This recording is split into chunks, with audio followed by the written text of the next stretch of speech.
Good morning, everybody. Stu Smith here going live. It is Monday morning and Labor Day.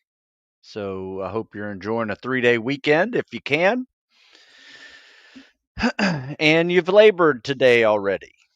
So we got after it today, turned Labor Day into a hill day.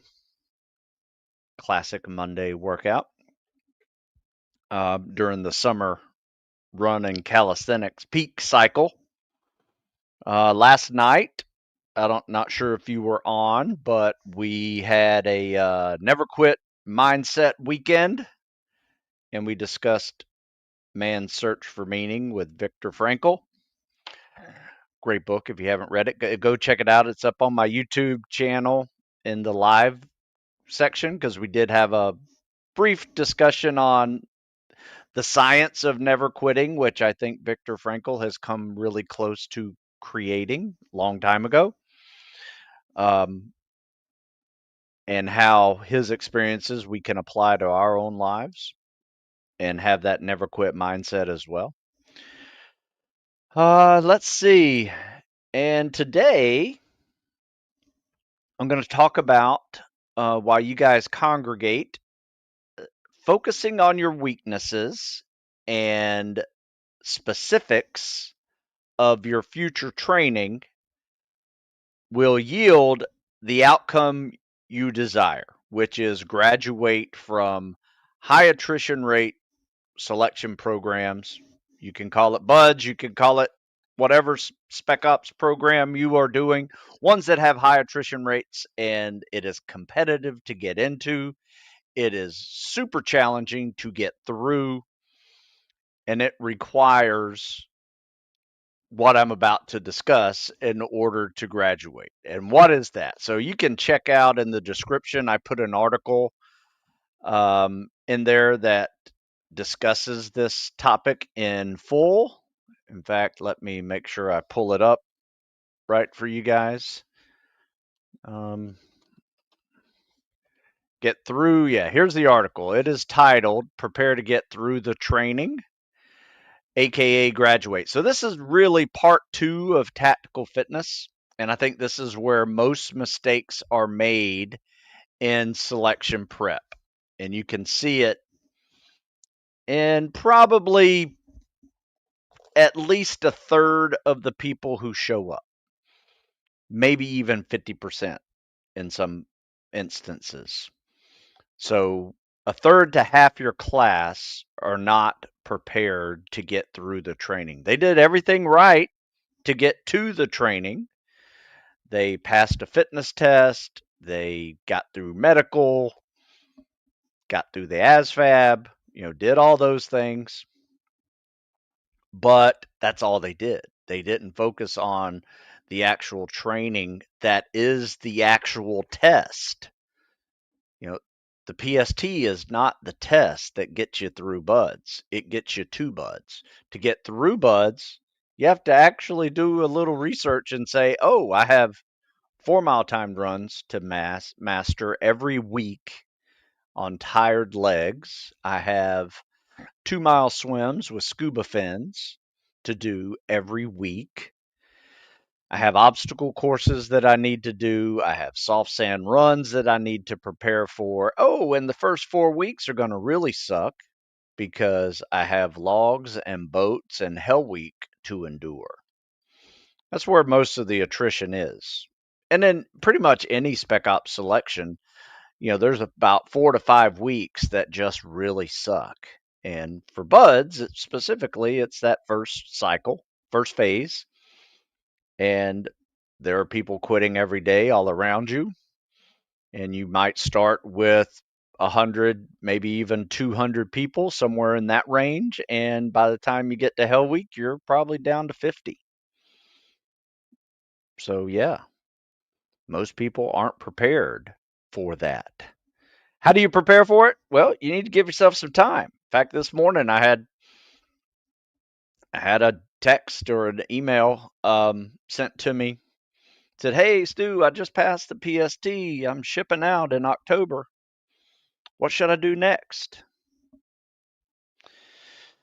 Well, I didn't want to burst his bubble, but I was like, hey man, you got to start focusing on that weakness. What is it? Pull skills, running further, rucking, and I use rucking just to prepare for logs and boats, just that load bearing activity. Some form of load bearing activity. Get used to running with a sandbag on your chest. To prepare for hot laps and just challenging things you're going to do as a group with a log or a boat on your head. Work your neck, work your treading, work your pool skills, work swimming with fins. I mean, do you have enough time in a month to do that? I hope you've already done that, but that's the story of a majority of the people. And I honestly tell people that, hey, man, really don't sweat the attrition rate, because when you get there, you're going to see why the attrition rate's so high, because dozens of people show up there ill prepared. Period.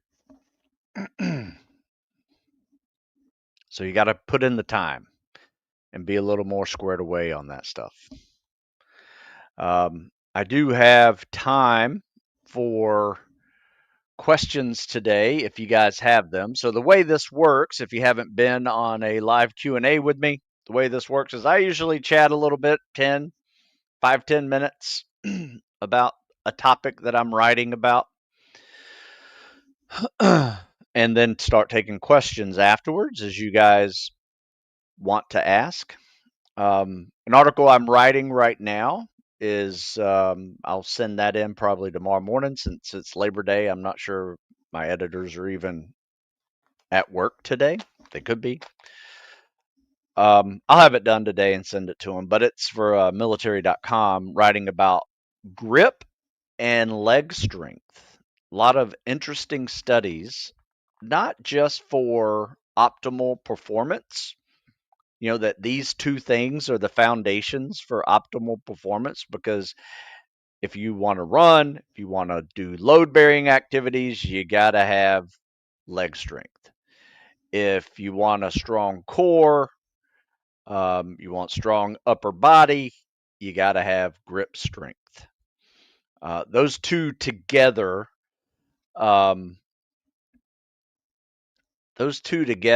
go hand in hand in your success in anything in life. Athletics, being an asset in emergency situations, tactical professions. But guess what? It is also indicators of health for longevity. In fact, there are numerous studies out that I'm linking into this article that'll be up on military.com probably tomorrow, about how grip strength is as big an indicator for heart issues as blood pressure. Let that sink in for a second, right? Someone's grip is just as important as taking blood pressure readings. Leg strength, the same thing. Because think about, if you have strong legs, what can you do as you age? You can walk. You can go do things. You're mobile. You're probably more independent than someone else who doesn't. You can be social because you can go do these things. And I mean, that is how important leg strength and grip strength are to longevity. And if you think about what optimal performance is and longevity, they require the same thing. They require, one, the mastery of recovery. So if you really want to be at your best in tactical professions, athletics, you understanding sleep, nutrition, hydration, all the recovery methodologies that are out there, flexibility, mobility, injury prevention, all of those things are required for optimal performance. But guess what? They're also required for longevity, because as you master all the elements of fitness and learn to recover from them, one, you're going to be an asset longer in life than turning into a liability later down the road. And you have the ability to deal with the catabolic effects of stress, which is everywhere, whether it's physical stress, emotional stress, family stress, work stress, life stress.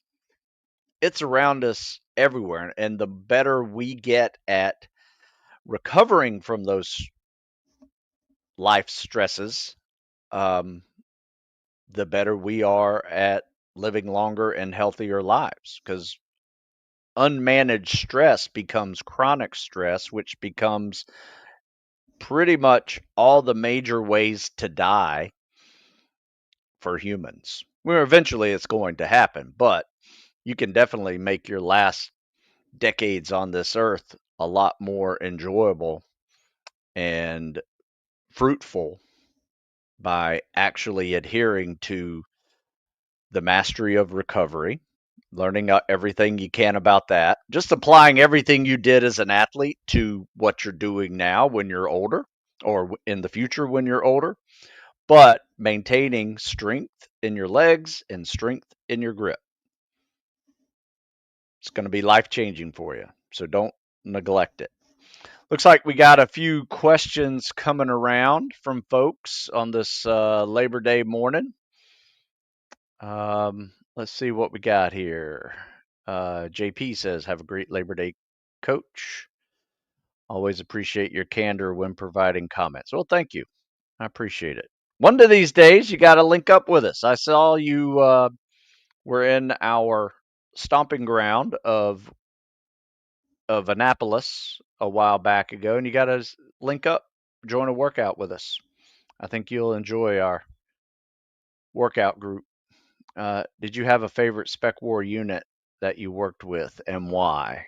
Um, yeah, there were several. I liked. We worked with recon guys. Worked with British SBS, very solid. Respected those guys; they were fun. The Italians were really good in underwater.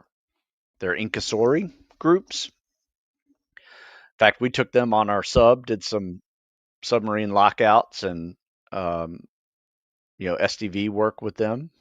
They're um, exceptional scuba divers and making that transition into land warfare as well. Yeah, you know what? I never worked with Green Berets. I know a lot of them, and I love them. They're great humans. Probably some of the smarter humans I've seen in Spec Ops. Be honest with you. Um, as a general rule, those guys are really smart people, especially 18 Delta guys. I mean, they're just like encyclopedia of medical knowledge. And we get this, some of the same type of guys in SEAL teams as well. But, for at least the guys I know, really smart people. Marines too. Marines are very well versed, well read. Um, some of the smartest people I've ever met are Marine officers, and even some of the enlisted guys are just great junior leaders that get the job done with great initiative and skill. I love it. All those guys I just mentioned, they're all on the same team, and yeah, we make fun of each other all the time, but as a whole, I don't care where you're serving. I appreciate it. I appreciate people who decide to put on the uniform and serve their country or community. So thank you. What course of yours would you use to get back an operational standard if need be? Oh, good question. Well, I guess it depends on your age. Um, I have a couple of different programs for older folks, if you're in your 40s, or even if you're not in your 40s, this is a great one. If, let's say, you're injured or ill, for beginners recovering from injury, though it is tactical fitness over 40, I've had 25-year-olds doing this because they were jacked up and needed to treat themselves like a beginner progressively and build themselves back up. And this is a 4-part series. This is just part 1 of that. Next one is taking it to the next level, is actual title. Tactical Fitness Over 40, taking it to the next level. Then the next one after that is Ready to Compete. So by that time, you've gone through about 24 weeks of training to get to that level. So you've given yourself 6 months to rebuild to a level where you're now back in that high intermediate advanced range. And if you want to take it a little higher, you can with books 3 and 4 of that series. And it doesn't matter what age you are. These are the same workouts roughly, just a little bit differently. The Tactical Fitness Over 40 and the Ageless Athlete workout that I created, um, for Fitness Over 50. The only difference in those and my younger Spec Ops programs is the amount of volume, a little bit less, same exercises, um, mileage a little bit less, same running skills, but you have options to go non-impact if you need it, for banged up knees and things. You're still doing cardio. And mobility days. Mobility days were originally only in this book because I created Mobility Day and decided to write a Fitness Over 40 program. Now, that's 11 years ago. In that time, it has evolved to now every one of my programs have Mobility Day in them. And it's really just a cardio / stretching, foam rolling, massaging day placed somewhere in the week. You can put it at the end of the week, you put it in the middle of the week. It's kind of up to you. But it's life changing, not only for the older guys to just loosen up their hips and knees and ankles and shoulders, but it also helps the younger guys to be a little more flexible and mobile when they're treading, when they're swimming, getting a better streamlined body position. I can't tell you how many people I see, can't put their hands over their heads. And when they do, it looks like this. They look like a plow in the water versus, a torpedo, just by tight shoulders. So we focus on shoulders, hips, ankles, knees, muscles in between that connect them all to make them a little more flexible, but make the joints more, get a better range of motion. So now you can produce better power when you kick, and you can produce better vertical power when you're treading. So you can stay up, especially if you're negative. All that stuff matters.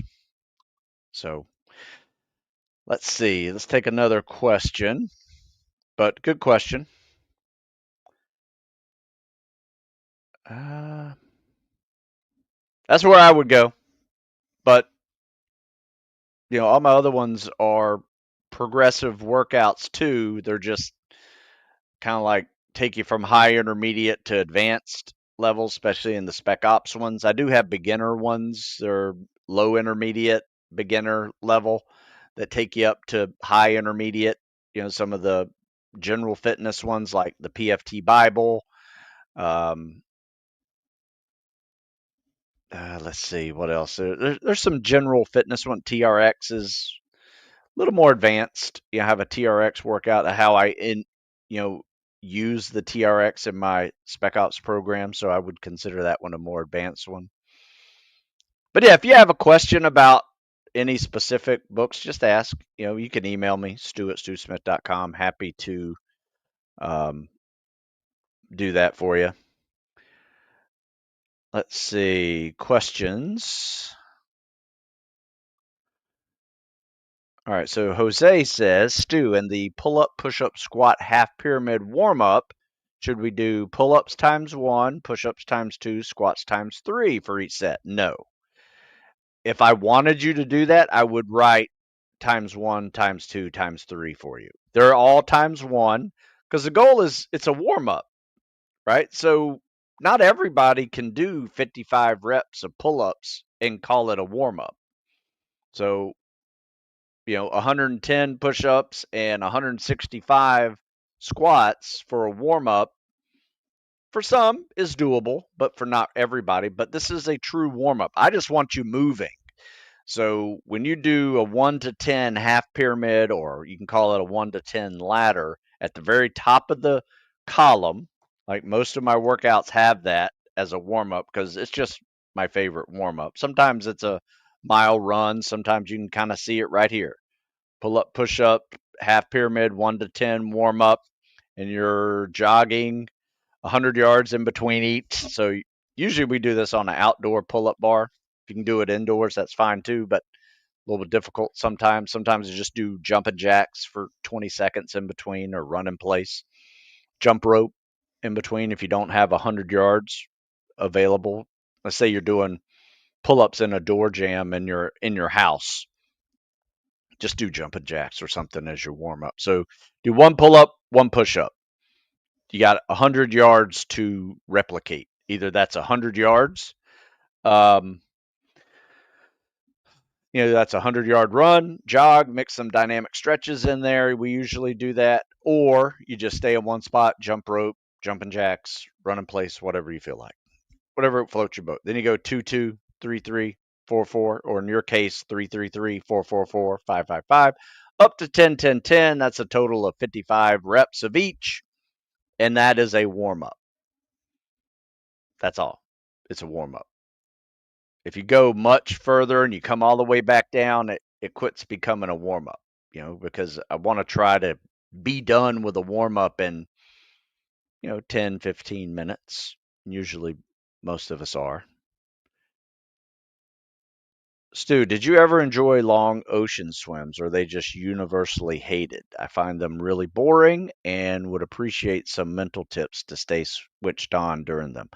Um, I did enjoy them because at SEAL training, it was an hour that nobody was yelling at you and, making you get wet and sandy. I mean, you're already wet, but making you do push-ups all the time. So it was, for me, it was like an hour of freedom in my brain. And, in the Pacific Ocean at the time, I'm hoping it's still like this now. It was pretty clear. You could see your buddy. You could see the bottom of, and every now and then you'd see marine life floating around. Now, when you went out to the island, like that was fun. San Clemente Island, when you went out there to do your training for 4 or 5 weeks, that out there was beautiful. I mean, it was crystal clear water. You could see 20, 30-foot visibility to the bottom. Just really cool. See all kinds of stuff. Rays and turtles and, sea lions would be swimming around you. Really cool stuff. So I'm not sure what you're asking. If you still do ocean swims for just for fun, my advice is put some music in. Listen to some music in one ear, and there's waterproof headphones that you could probably hook up to yourself and listen to a podcast if you had to. It does get boring though. If you're swimming for an hour or more, it gets a little boring out there. But I've always found the open water a little less boring than a pool, because looking at that black line and doing turns over and over again is really boring. It takes me a lot of extra energy to just stay in the pool for another 10 minutes of knowing that, I've been swimming for 30 minutes. I got another 10 minutes to finish this last 500 or whatever. Just to stay in that for 10 more minutes is tests my mental will. Whereas in a open water, you kind of go back and forth. You got longer turnarounds. Like we swim in a it's a half mile down, half mile back. You get a mile every lap. So when you're going, they're getting that second mile in, um, you got to swim the other half mile, and it's at least a little bit less challenging to stay in the water. I'm not sure what ML means for you, Daniel. Um, and the 100-meter runs, dynamic stretches in between each set. Should we do runs and stretches each set, or both each set?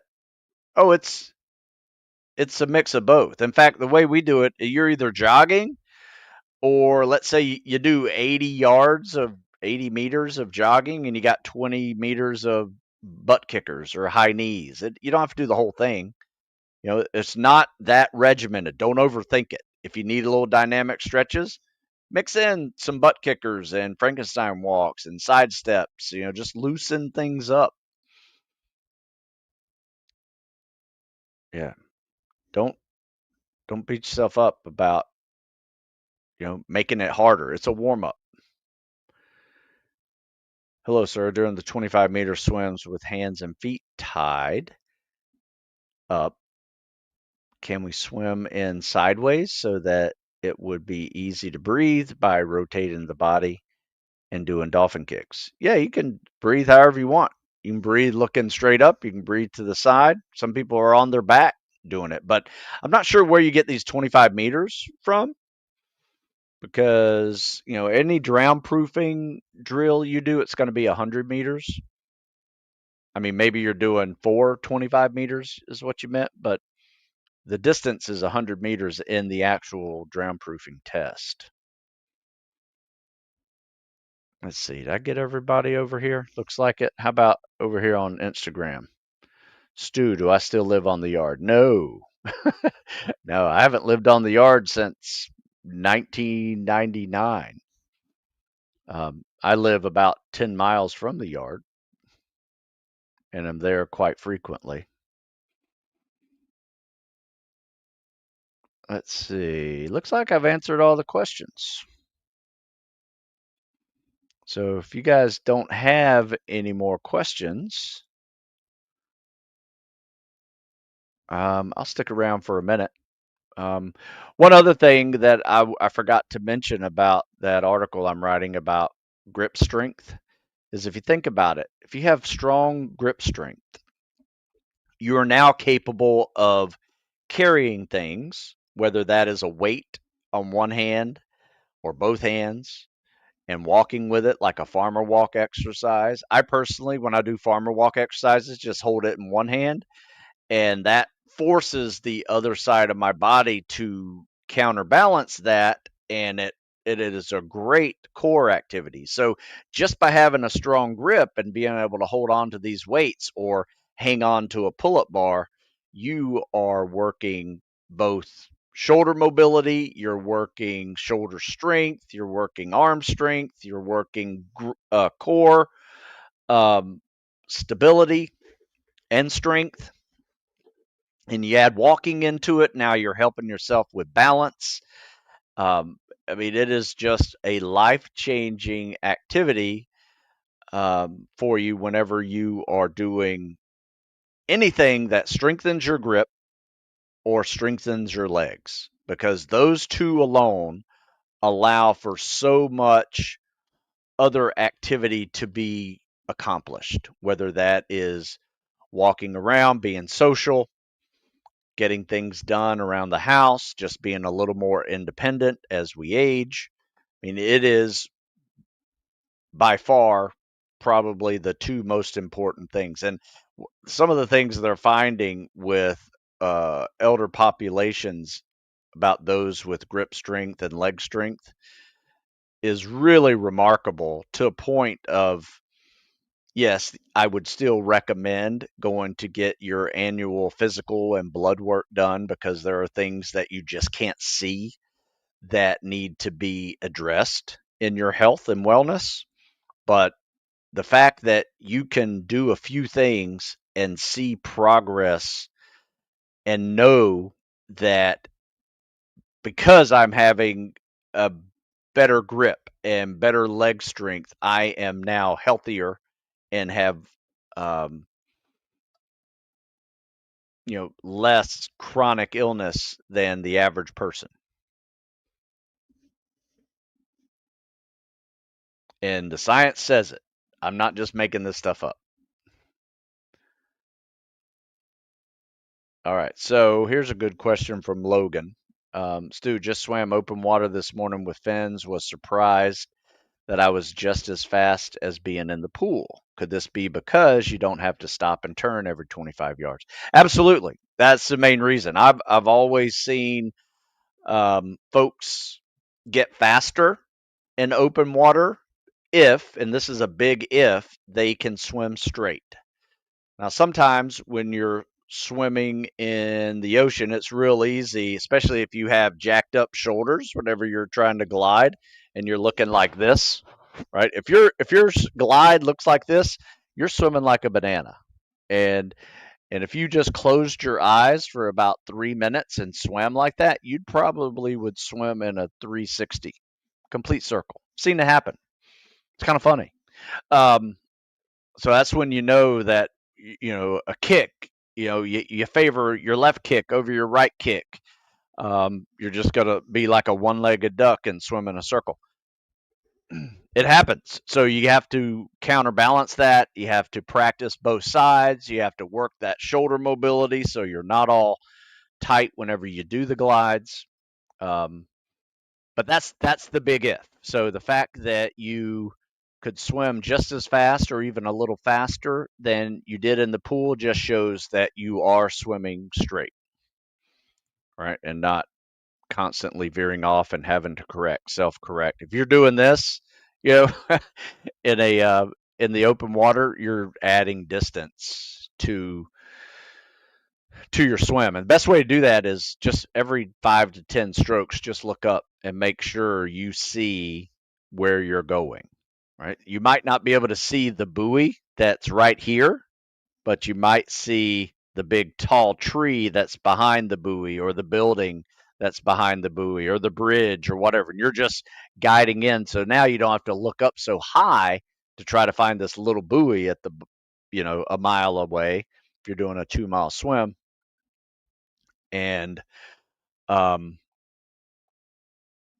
you can look up at above it and just do some dead reckoning in there. In fact, I've written about it a couple of times on swimming straight. You can Google those articles because it does make a difference. I've seen great swimmers fail because they're constantly veering to the left and then they have to course correct. Veering to the left, have to course correct.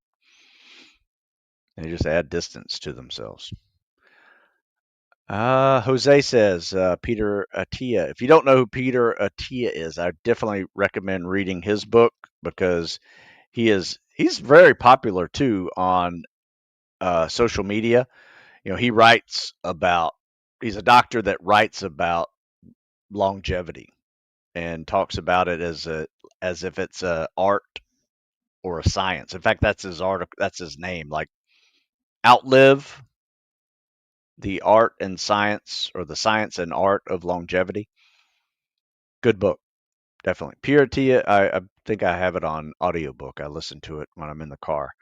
Peter Attia has talked about longevity and being correlated with grip strength, something to do with old people being able to grab something and prevent a fall. Yeah. I mean, anytime that you're able to grip something, you're counterbalancing it with your core activities working. Also, your periphery, feet and hands are very important because as you get older, nerve degeneration starts occurring. And if you can keep this longer and keep it from the muscles in there from atrophying, not only in your hands but your forearms, um, and the blood flow down there, those muscles are just going to stay alive and actually work for you to be able to grip things and pump blood better back to the heart. Just so much of it makes so much sense. Legs too. In fact, have you guys seen the science on calves? So calf muscles, like they're the new heart for your legs. I saw this the other day. I thought, and it has to do with working your calves. And in fact, activate your second heart with one exercise to boost health. Why does it say calves are your second heart? The second heart is a system of muscles, veins, and valves in the calf and foot that work together to push deoxygenated blood back to the heart and lungs. So think of it as veins and valves that act as trap doors to keep that blood moving upward against gravity, when you're standing. And strengthening your calves does improve your cardiovascular fitness and help you um, lower your blood pressure. So, yeah, calves are the second heart. Check that out. That one's a pretty good one, too, for any person that is looking for longevity. And with the Smith family calves, I hope we are pretty solid on that one. I don't know if you've seen Smith family calves, but they're something. In fact, I wrote an article about it. Stu Smith calves. Um, it's completely genetic. In fact, this is kind of funny. I'm going to show you 3 generations of calves in this article. So here we go. So you guys can see this. Um, this is my dad right here on the far left. When he was probably in his 60s, he's in his 70s now. This is me. This is my daughter when she was maybe 15, and this is my son when he was 10, maybe. Nah, probably even younger, 13 and 8. So as you can see, Smith family calves are completely genetic. Well, I've never done any calf work other than my parents said I used to walk on my toes when I was a kid. So yeah, the second heart down there for those of you with big calves. So Gary says I went for a 3-mile ruck with 40 pounds yesterday. My traps were in pain from the straps digging in. Does this get better? Yeah, you may want to actually doctor some of those straps a little bit. Give them a little wider so they're not thin. Like if you got thin straps like this, you know, make them a little wider so they put less pounds per square inch on your shoulders. That'd be a really big help for you with just pain. But that's why I tell people all the time, to practice rucking, practice swimming with fins, with big scuba fins, because there's things that you learn. Um, there's just things that you learn along the way that need to be improved and tinkered with a little bit to make it better. But that's what we did. We always, you didn't want to be loud either. So if it's all like clinking around, that was probably the biggest issue we had. If you were walking with a ruck and it was sounding like a, one man band over there, you definitely needed some quieting science on your backpacks. And usually that came with foam or tape or, you know, things like that. You didn't want it shiny, obviously. So you wanted all metals to be painted or covered with tape so it wouldn't reflect things. That's what I would do. Just work on those straps, get them a little bigger or padded even. I've seen some people talk about the soleus muscle acting as that. Yeah, soleus is part of that calf combo. Do you have any relation to the band The Stews? Started listening to their music after hearing a song on one of your posts. You know what? No relation whatsoever. One of my guys, as a going away gift, bought me a shirt called The Stews on it, and I was like, "Who is this? I never heard of this." And then I started looking in their music. I was like, "Oh, that's pretty cool." So every now and then I'll wear that shirt and plug them as if I know them personally, but I don't know them personally. I do like their music though. Pretty cool. All right. So we're about 40 minutes into this show. If you guys have any more questions, send them. If not, I'm going to get my day started, finish up that article, and enjoy the rest of Labor Day weekend. So here's the big deal. Um, usually I always end this video with a live 1.5 coupon code offer at stewsmithfitness.com. In fact, you can see it right here on this little um, blue and white letters going across this little ticker. Thanks for watching. If you have any questions, please ask in the comments section, or if I missed your question, you can email me, stu@stewsmith.com. But check out Stu Smith Fitness for hundreds of articles, books, ebooks, coaching, and more. Where's my live 1.5 coupon code? Oh, I guess I didn't put it in there. All right, here it is. Here's the last time I'm going to show this, because this live 1.5 save 15% at Stu Smith Fitness expires at midnight tonight. Now, I could change that and make it that, but I think I'm coming up with a new coupon code some other time. But this one expires live 1.5, 15%, and that's for books, ebooks, coaching, whatever you want. Check out Stu Smith Fitness. Use the live 1.5 coupon code. Save 15%. Last day, up till midnight. So you guys enjoy the rest of the weekend, and I will be back tomorrow. Tomorrow is Tuesday, and that means we're going to do some live Q&A as well as some CSS critiques. So I hope you guys have a good day. Appreciate it. Go check out Stu Smith Fitness. Like, follow, subscribe. It's all free. At least that way you'll get some notifications on when I'm live again. So I try to go live 3 times a week now. So check them out. We'll see you.